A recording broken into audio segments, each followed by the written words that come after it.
粉嫩的臭美总是让人想到大湖限定，只是来到了苗栗客庄住一晚，今天造访的文浅民宿跟大湖的臭美一样，都不能错过。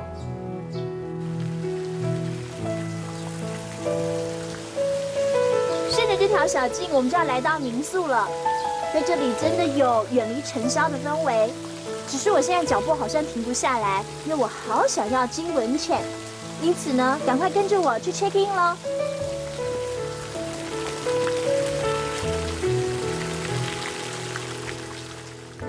嗨，头哥。你好，请问是今晚订房的石小姐吗？嘿，俺嘿。好，那我们预备进房间喽。来这边请，谢谢。麻烦你嘞。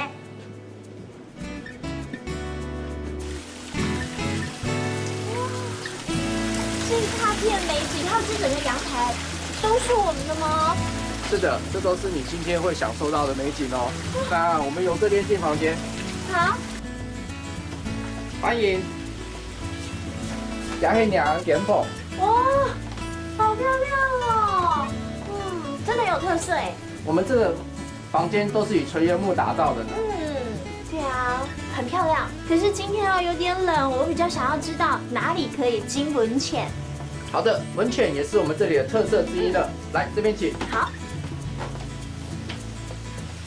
哇，我终于可以金文浅了耶！可是这怎么像是泡在一个大缸子里啊？压没太慢工哦。哎，这是我们特地请3亿的老师傅手工拉胚的陶瓮了。真的啊，所以在这边金文浅一定非常的特别，非常的棒，所以我们就让你好好享受这个时光吧。谢谢，安子生。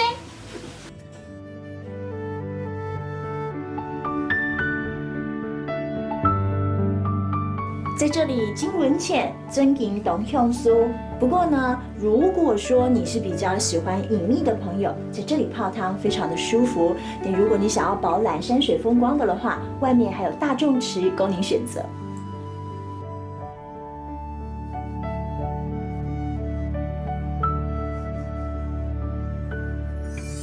金文浅真银懂用苏，在氤氲的热气里，把烦恼全部抛开，换得一身的轻松。